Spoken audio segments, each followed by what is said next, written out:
There was a time when James Bond wasn't just a movie character. He was everywhere, and especially in video games. You'll remember this if you grew up in the late 90s and early 2000s. GoldenEye on the N64 practically rewrote the rules for a first-person shooter. Nightfire on the PS2 still gets brought up as one of the best shooters in that era. And then there's my personal favorite, Agent Under Fire, a game that seems to have slipped into the shadows, living in this weird middle ground between two legends in the gaming space, if they even remember the game. But here's the thing, Agent Under Fire deserves much more credit than it's given. It deserves not to be remembered as just a footnote in the long, expansive universe of James Bond games, but as the bold experiment that it really was. Because unlike most other licensed games at the time, Agent Under Fire didn't lean on the plot of an existing movie. It wasn't an adaptation of a story we've heard before. It wasn't Die Another Day, the game. It was an entirely original Bond story written from the ground up for the video game. And that alone is a big deal because we're talking about games in 2001. And almost every game of that era lived and died by how closely it was to the source material. And Agent Under Fire came to the scene and said, forget all that. We're making our own Bond adventure. And honestly, that took guts for that time. You see, the early 2000s was a chaotic time for James Bond itself. Brosnan was still holding the tux in theaters. EA just secured the license for the IP, and the world was still buzzing about GoldenEye. Every Bond game after that period kind of lived in the shadows. So when Agent Under Fire was announced, the marketing was careful. It wasn't selling you the next GoldenEye,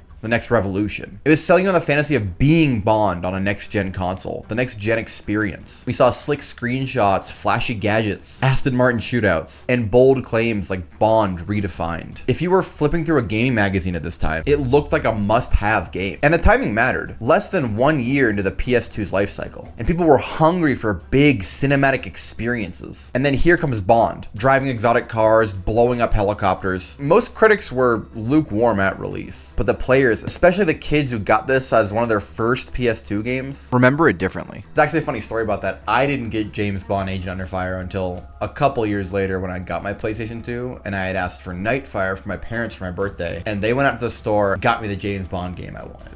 And I don't even think I knew I got the wrong game, because I loved this game as a kid. I played through that campaign probably until that disc stopped working. And that brings me into the story of this game. The beauty of Agent Under Fire's story is that it wasn't tied to a movie. The developers had free reign, and they leaned into that. Spoiler alert if you haven't played and plan to play this 25-year-old under-the-radar James Bond game. The villain, Malprave, is running a cloning operation of the world leaders. It's over the top, cartoonishly evil, and exactly what you want from a Bond plot. And I think what makes it work perfectly is that it wasn't tied to a movie script. The writers had the freedom to go full Bond without stepping on existing universe like production toes and timelines and stories. They packed the game with all the set pieces that make a James Bond game feel like a James Bond game. You had secret underwater bases, rooftop escapes, giant explosions, shark tanks, over-the-top set pieces, cars, babes, and gadgets that actually felt fun to use. Grappling hooks, lasers, cell phone that doubled as a hacking tool. It was like someone took all of Q's ideas from all the previous movies and put it all into one video game in 2001. And the cutscene animations were also surprisingly good for this time. Almost cinematic in a lot of ways that these early PS2 titles just weren't. And it made the player feel like a Bond moment. Even with certified Bond moments, when you completed a cool stunt or an activity in game, you'd hear the which kind of got, it comes up often. It's hilarious, but also kind of perfect for the era. And all the tropes are executed perfectly in this story, but they have enough weight to stand on their own in these levels. It's campy, it's fun, and it's one of the few Bond stories exclusively written for a game, and that makes it special, I think. What also made it stand out in my library of games too was the gameplay. This is one of the first shooters I experienced with dual stick movement for a first-person shooter, and you can feel that early 2000s awkwardness with it. Upon replaying it again, the controls almost have this weird like acceleration curve, and you can't really make like micro aims, which found myself like widely sweeping through areas and kind of running and gunning.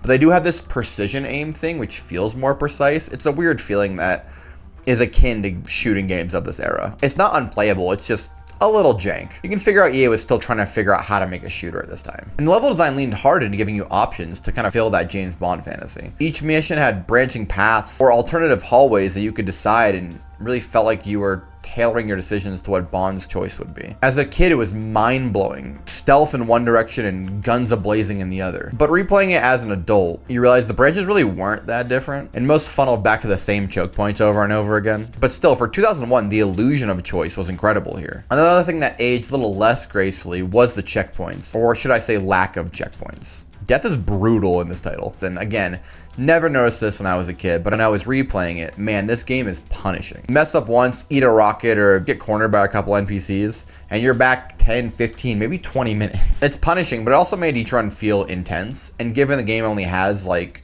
12 levels, it added for some weight to, keep pushing through when you were a kid. It made the game feel a little longer than it actually is. You couldn't just sleepwalk your way through every firefight. There was legit some challenge there. And where this game really shines is the driving missions. Oh my god. Driving this game feels incredible. And after looking into it, why it felt so good, I figured out it was developed by the same team that had been working on Need for Speed for the past couple years. So they had that street racing DNA built into these sections. Tight handling, crazy stunts, and cars bristling with gadgets and missiles and rocket launchers. It was just incredible to this day. Not to mention these sequences gave some of the most cinematic moments for the campaign. And honestly, they're some of the best aged parts of this game today, and it's still a blast almost 25 years later. But for me as a child, what gave this game a lot of leg up on other games was the replayability. Each mission, you got a grade on your performance, rewarding precision, creativity, and finding those special bond moments.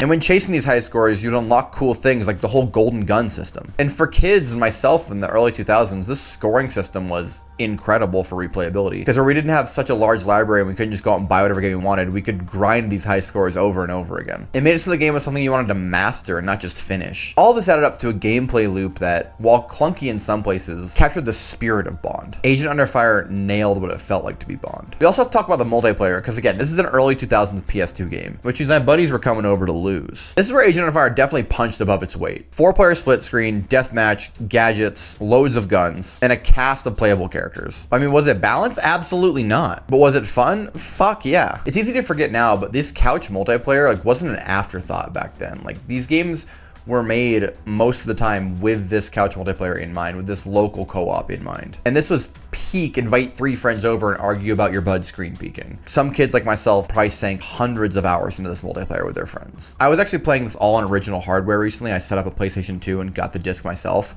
And I hadn't remembered the multiplayer until I had looked these maps again, and it unlocked hours and hours of memories that had been somehow forgotten. When people talk about these Bond games, it seems they always jump to those big titles, GoldenEye and Nightfire, when there's so many left and forgotten in between. But Agent Under Fire almost never comes up in that conversation. And I think that's a shame. It wasn't perfect, but it was the first step of EA trying to modernize James Bond into the next-gen console era. And I think without it, we wouldn't have gotten these bigger and flashier follow-up Bond games that refined the formula set by this game. In many ways, Agent Under Fire was the blueprint. It nailed the essentials.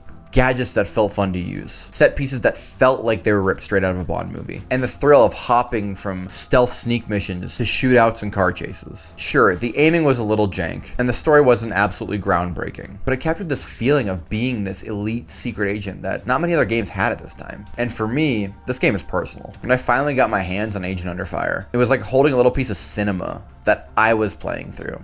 It was my story. It just felt cool in a way that stuck with me after all these years. So yeah, it's a game that's been forgotten by time, overshadowed by bigger names, but maybe it deserves a little bit more credit. It might not have been the smoothest shooter or the deepest Bond story, but it was a gateway to the kind of games that people grew up loving and could experience James Bond over and over again going into the future, even if just for a weekend.